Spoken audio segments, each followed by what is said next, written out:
confessa logo o teu pecado, não é?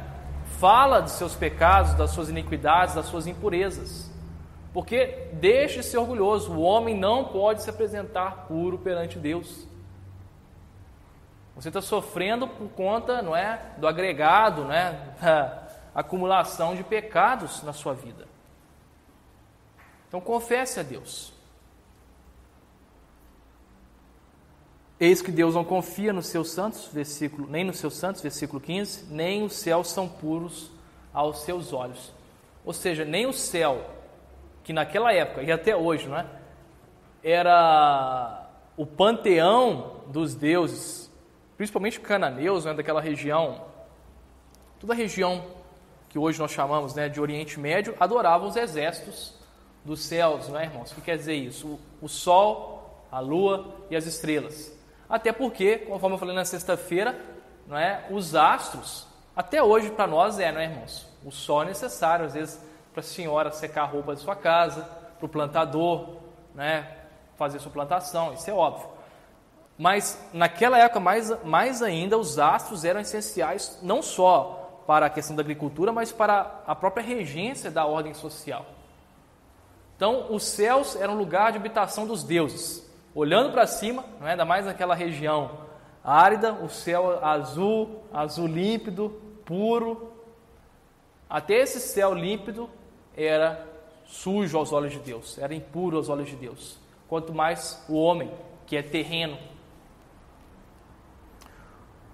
E ele conclui: quanto menos o homem, que é abominável e corrupto, que bebe a iniquidade como a água. Olha que metáfora interessante, irmãos. Nós necessitamos da iniquidade assim como o nosso corpo necessita da água. O homem pode permanecer, não é, vários dias sem comer, mas muitos poucos dias sem beber.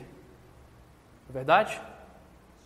Então o homem não consegue ficar distante da iniquidade. Ele precisa da iniquidade para viver. O homem, claro, no seu estado corrupto, no seu estado pecaminoso. E isso de fato é verdade.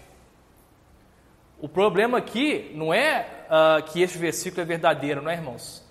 Basta lembrar aqui que quando Paulo expulsa o demônio da jovem adivinhadora, ou como algumas versões dizem, né, da jovem pitonisa, é interessante isso, que elas estavam falando a verdade. Diziam: esses homens são servos do Deus vivo.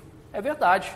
Agora, nós bem sabemos que a verdade dita por um canal ruim é péssima. E a verdade dita de forma ruim também é péssima. A Bíblia sempre conjugou isso, forma e conteúdo, né, irmãos? Devemos dizer a verdade, claro, conteúdo, mas da forma verdadeira que a Bíblia nos diz. Devemos cultuar o Deus verdadeiro, certo, irmãos? Mas devemos cultuar da forma verdadeira que o Deus verdadeiro nos deu. Então, a jovem pitonisa ou a jovem adivinhadora era um canal equivocado, não é, que dizia uma verdade. Assim como Satanás disse verdades no deserto. Não estou falando que ele só disse verdade, ele disse uma verdade ali. Ele fala o seguinte: olha, lá diz que, não é? Por exemplo, Deus, no Salmo diz lá que os seus anjos darão ordem. Isso é verdade.